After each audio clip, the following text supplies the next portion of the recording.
Caleb Joseph, nice enough to join us. Caleb, what is the most important thing about today?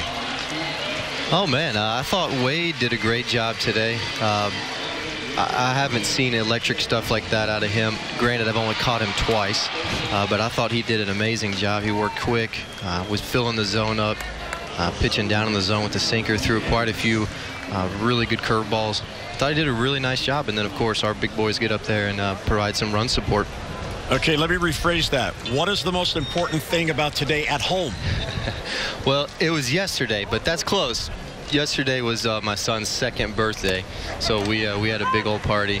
We celebrated, and he got him a little jumping trampoline, and we got him a little strider bike. So I don't know if you've seen those. They're bikes without pedals, you know, that you let the kids sit on and they stride with their feet. So we're trying to teach him that. We got him a nice little Mickey Mouse helmet for all those safety people worried about. We got him a helmet, don't worry.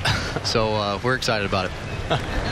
Well, you mentioned Wade Miley, and he had an outstanding performance today. But how about the rest of the starters, boy? They have been putting up some impressive numbers this spring training. Yeah, Gosman was really fun to watch yesterday. That was an action-packed lineup over there, and he ran through them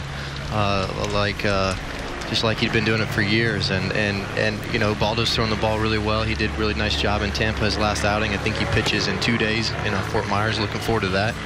Look, we're anxious to get Tilly back. Even Tyler Wilson, a little hiccup today, but he's been filling up the zone, doing a really nice job. Mike Wright's done great. We're excited about the way that they've been pitching, and we need them to advance in the way that we want to advance. Caleb, you look very comfortable in this camp, and swinging the bat well. I guess that eases the mind a bit. Yeah, well, he's 2 years old, and you know, baby's got to lift weights now, so maybe that'll be the new one. I don't know. I mean, you just put 16 behind you, and that came to a final on February 2nd for me. And you know, I've had a lot of people come and remind me of what I can do in this game, and it breathed confidence into me. And then just putting together a lot of pieces to the puzzle and working hard and getting out and getting some early returns. At this point last year, I was still struggling and trying to find whatever it was, and I feel like I've got a little bit of that now. And so you get a little confidence going, and you just try and run with it as long as you can. Well, now as a trusted receiver here at the major league level and a new pitching coach in, how much of your time is spent talking with Roger McDowell and Alan Mills about the pitchers? Yeah, it's really picked up over the last 5 or 6 days. I think early on, you know, we're trying to get to know them. They're trying to get to know us and Roger. I know I've had a little experience with Millsy in the past. But it's starting to pick up, and I'm trying to.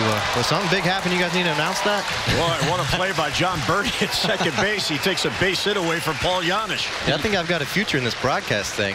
Come on up. I could hear him yelling and screaming. No, but it's one of those things that you don't. I think from Roger's standpoint, you don't want to come in and prove that you're the guy, and he's done a tremendous job of watching and seeing how guys go about their business, and then as he gets more of a feel for them, you can start talking about certain sequences, and here's what we like to do here and this and that and whatnot. So I think it's been a really nice transition. Dave and Dom were great, but we're excited about Roger and Millsy here. By the way, that was Jake Elmore that made that catch. They made another defensive switch during the half inning.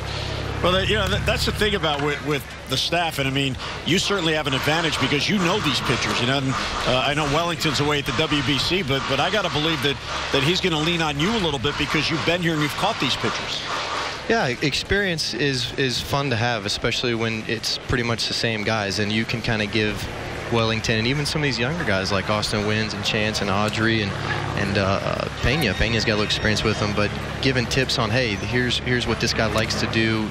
These counts in these situations work for this guy. This guy needs a little kick in the pants. This guy needs a little pat on the back and stuff like that. That especially when we start getting down to it, they're going to be very important because pitchers are very important to us, and it's part of the job description as a catcher is to walk them along the game and get them through as deep as you can, no matter what it takes. So you do have a bunch of, not a bunch, but a few younger catchers in camp here. You mentioned Cisco and Wynns. You give them any advice because you toiled around in the minor leagues a little bit? Yeah, Bordy, it's funny. I'm the oldest catcher in camp, and it's now I'm not gonna say come full circle or anything, but it just seems like it's going so fast. And I remember being Chance and being Austin Wynns and having that first experience, and you just kind of, you don't want to say too much, but at the same time you want to learn, and they've done a tremendous job. And I think as a veteran, it's your responsibility to encourage those guys, and it's your responsibility to continue to tell them things that they do right and correct them when they may have a hiccup or whatever.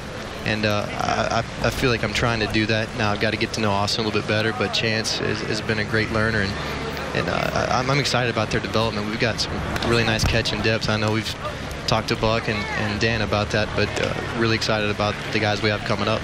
So since you'll turn 31 in June, can Mike and I now call you the seasoned veteran? Well, I don't know about that. I think you need about 6 or 7 years. Darren O'Day will probably get me on that if I start calling myself a veteran. But in terms of age, I'm up there. But it's funny. It's funny how time goes by real quick. You got to enjoy it while you can.